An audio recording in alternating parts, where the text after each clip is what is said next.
My name is Kate Parquet. I am a author and artist, and I write a lot of steampunk, sci-fi, fantasy. And you can check me out on Ream Stories slash kparquet.com.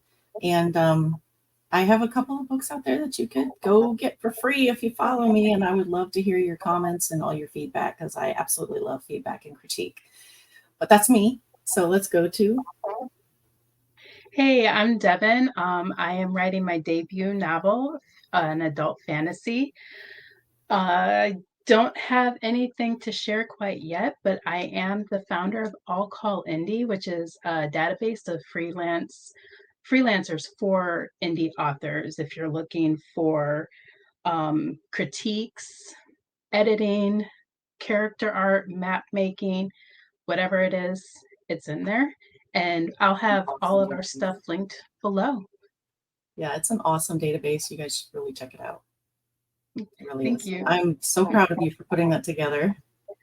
Yeah, I was so frustrated because I'm like, all right, I already have my editor picked out, but that's because she has been on YouTube for years.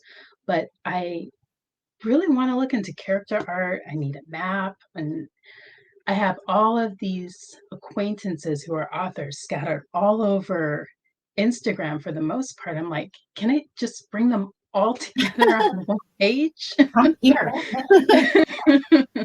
So that's where that idea came from. My critique partner actually helped me out with building the database. So Oh, that's really cool. That's good that you yeah. have help too, because I'm guessing that's a lot of work. Today we're going to talk about burnout in writing. And it really doesn't matter where you are in life, if you have kids at home, full-time job, full-time writer, burnout happens, but there are ways to avoid that. And I'm sure both of us are speaking from experience Very much so. Yes. where the burnout happens, the trigger warnings, and how we use it, or the strategies we use to avoid it. Yeah. So, what is burnout? Oh my gosh. It has so many definitions. I mean, it's just, for me, it's like hitting rock bottom and just like having no energy, not taking any joy in what I'm doing anymore. It's like, I'm trying to find an escape from it, rather. You know what I mean? And Yes. it gets to the point where it's like depression, physical ailments, mental ailments. I mean, everything can come about from burnout. And I know we both have personal experience with it. So it's like trying to tell people about it. You're not going to know that you're burned out till you're burned out. Right. So that's the problem. And recognizing it as burnout as well. For me, it was huge self-sabotage. Like there were months where I just stopped writing because I was focusing on it so hard for so long that I was just like, yeah, this isn't good enough. I'm just gonna Yeah. read for See, 3 months. oh goodness. Well, see, I was a workaholic. I owned a business for 20 years and I worked myself to death. Like this time of year, actually, I don't have the business anymore, but this time of year would have been the busiest time of year for me.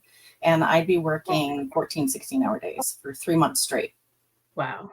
Yeah. So burnout very quickly after 20 years. Well, maybe not quickly, but after 20 years of doing that, it really hit me hard. And now I have like adrenal fatigue, the depression is there. And that's something I really think people don't talk about is mental health when it comes to burnout, because it's so taboo and has so much of a stigma attached to it that it's really hard to talk about it. And most people don't want to talk about it because they don't want to admit that they have a mental problem because of the stigma. So, Right. yeah. Almost it can almost be a fad too, where people on the more of the negative side, they use it as an excuse when it's not really an excuse. And I know some people who are so drained with the mental fatigue and the caused by burnout that they just say, "Oh, I'll be fine. I'll just get over it." But it just keeps getting worse. You know, and there's a meme out there I saw recently that says, like, if you ask any woman specifically in this meme, if you ask any woman if they're doing okay, and you listen to what is going on in their lives, and then they go, "Oh, but I'll be fine." Yes, yes, I've seen that No, one. no, And the person staring at him like, no, that's not okay. it's not. It's really not. So what are some of your warning signs that you're getting close to the burnout stage before you actually hit that rock bottom? Oh, okay. So I wrote this down because I have a terrible time remembering things sometimes. Hitting rock bottom for me meant that I didn't want to go to work.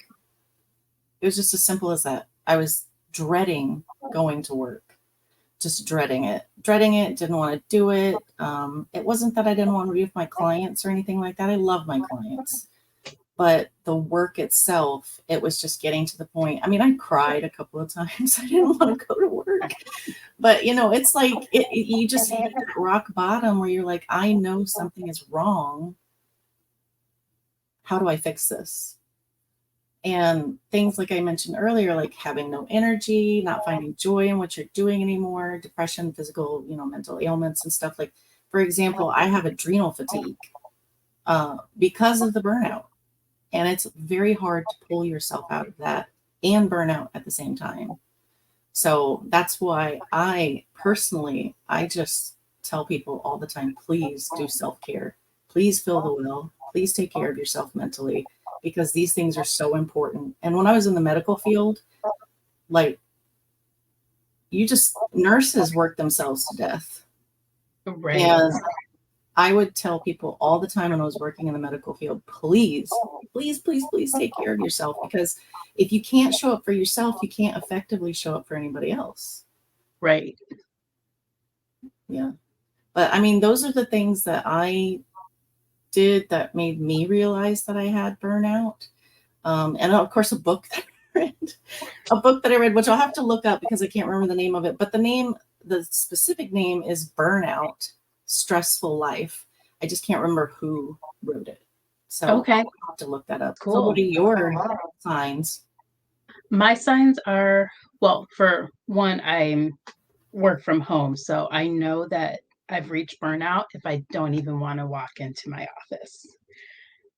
If it's that terrifying, I won't even touch my laptop or anything to do with any of my writing at Right. all. That's how I know. And binge reading, binge watching TV shows, Oh, yeah. but in that little voice in the back of my head, you should be doing this, but you're just, I can't bring myself to do it. Like you said, almost to tears. I don't want to do it. Yeah. It's like almost like for me, it's like this heavy feeling. Does that Mhm. make sense to you?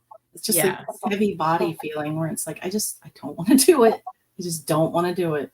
And I usually binge gaming when I don't want to write or do anything because I work from home too.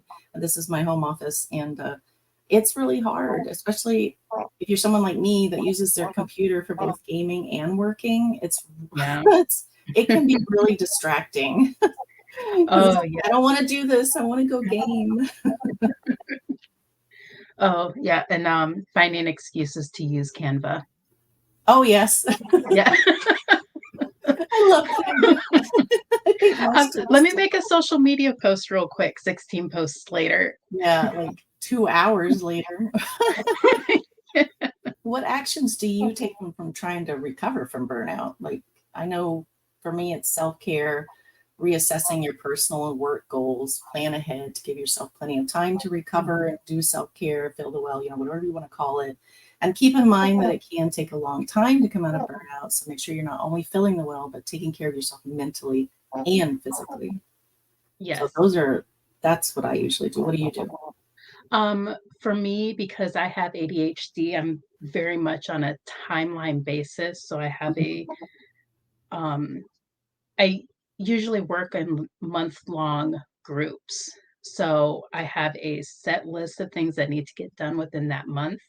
If I'm coming close to the end of the month, I'll start feeling the high anxiety of I haven't even made it halfway through this list. Yeah. So I will go through, I have a list of reflection questions, and it's mainly what's working, what's not working, um, what brought me to this point where it's not working. And I love lists. So I will list out ideas on how to get out of that so I could move forward. And then I start rearranging and give myself more time off. Normally I work about 4.5 days a week to avoid burnout completely. I just leave those days open. Yeah. But I'll give myself less days with more breaks in between. That sounds about what I do too. I take Fridays off. So I have a 3-day weekend because, I mean, when you're sitting there writing all day, your brain just becomes mush after a while, you know? It does, yes. And then doing it all week, you're like, oh my God, I can't eke out any more words. Yeah. It's like starting a new job or a new position, and you have to do all this thinking and memorizing, and by the end of the day, you're just done. Your brain is like, Yeah. yeet it off. Yeah.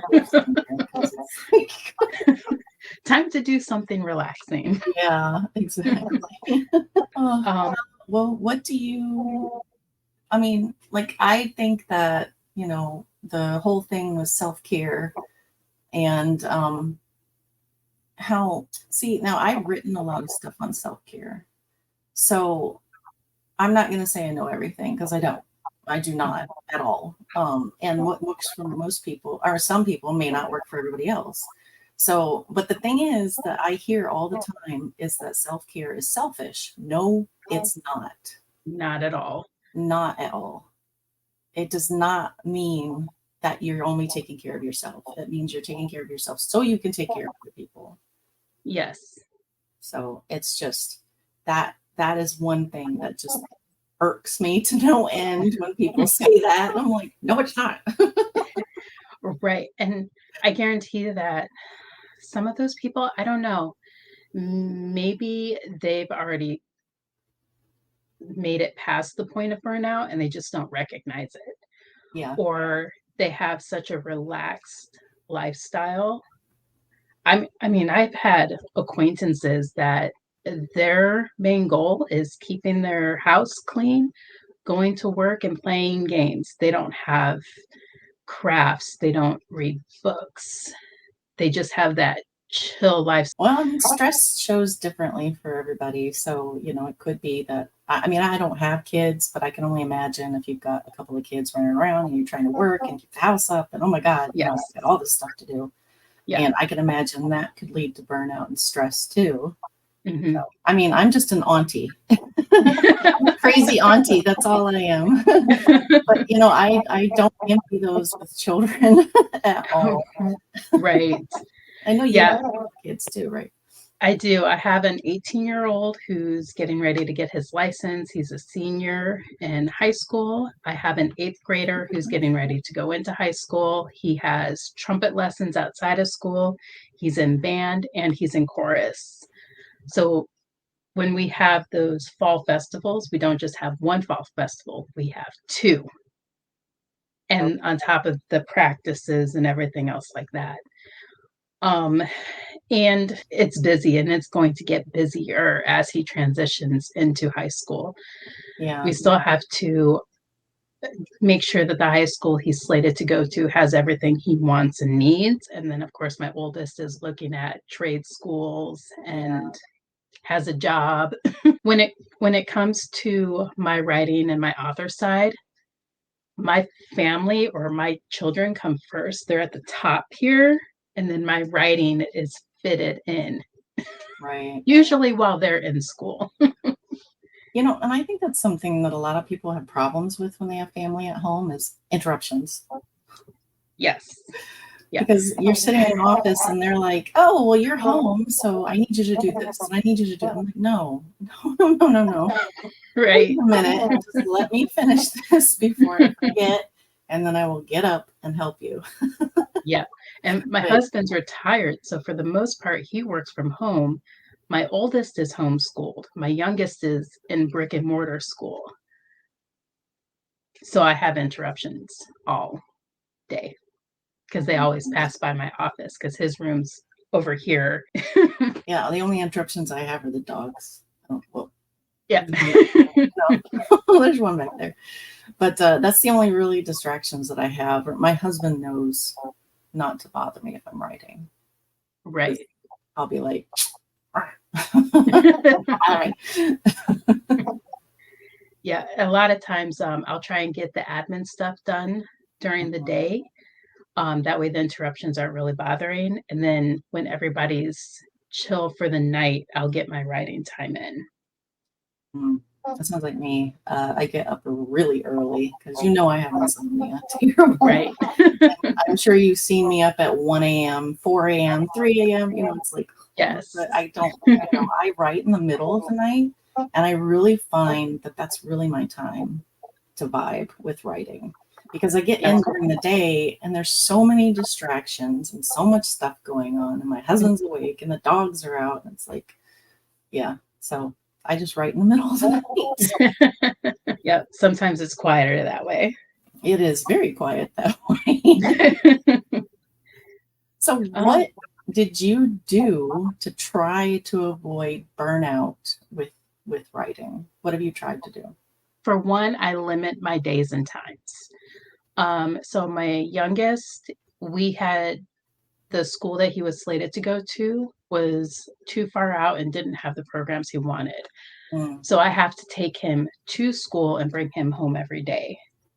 So I set my working hours between 10 and 3.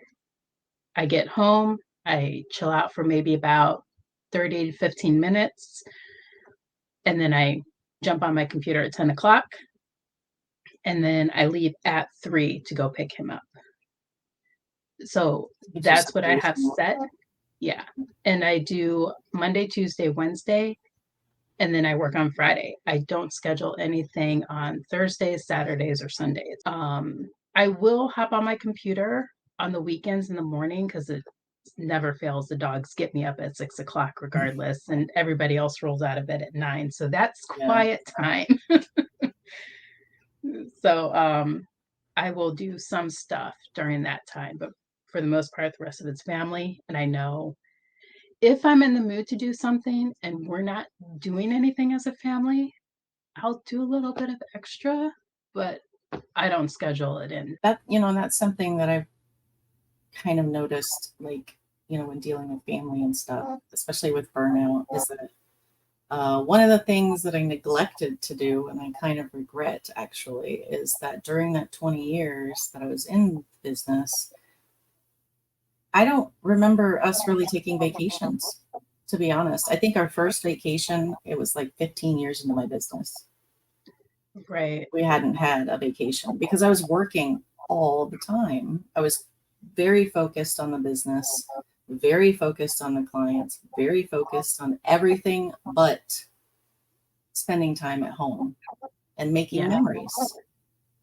And those are really important. So I kind of envy you that you have that. Yeah, we're the whole family, we're definitely homebodies. So we're waiting. If we don't have to go out, we won't go out. We've had invitations to go. We live in Florida, so we've had invitations to go to Orlando and things like that.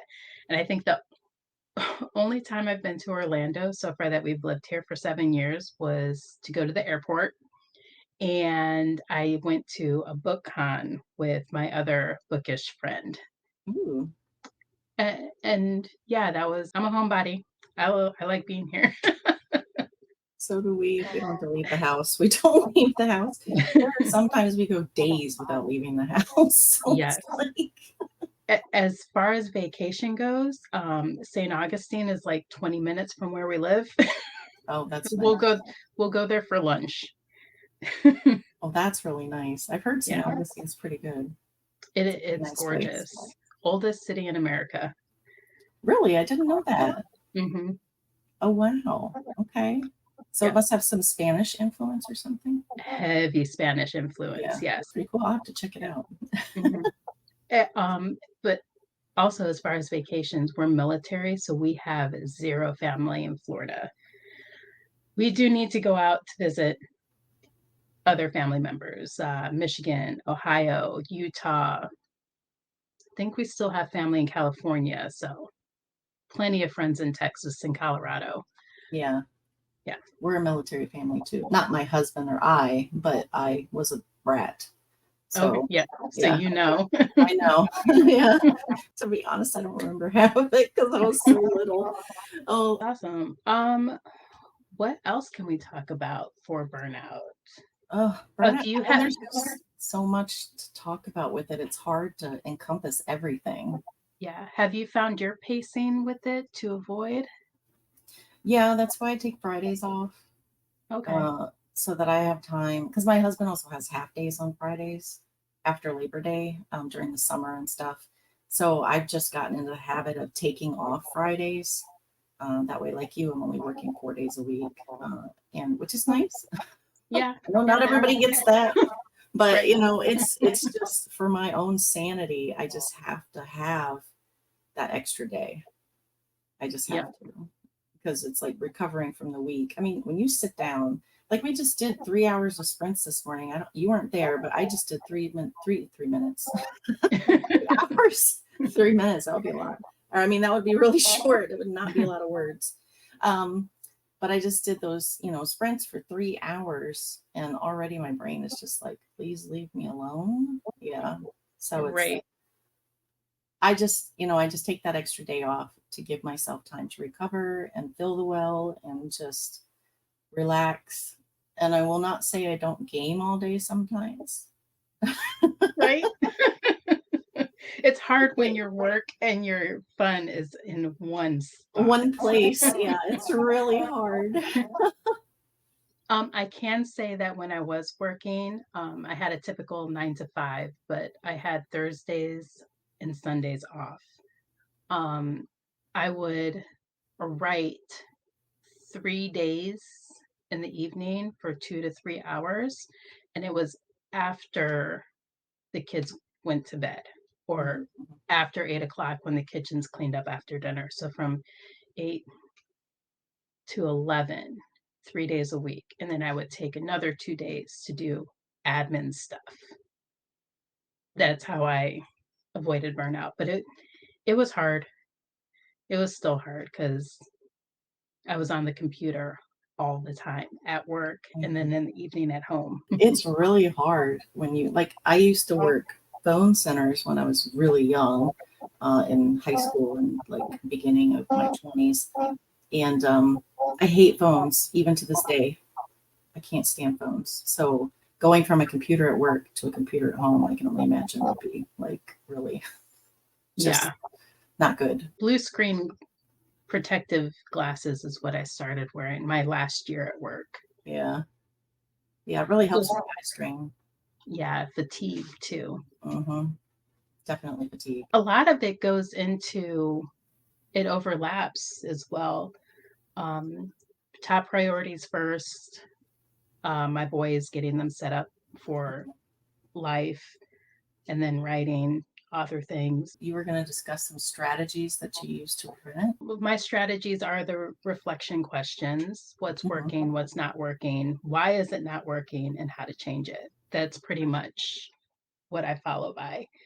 And finding a new pacing if it's not working. I still can be a workaholic. I really can. And I find joy in it.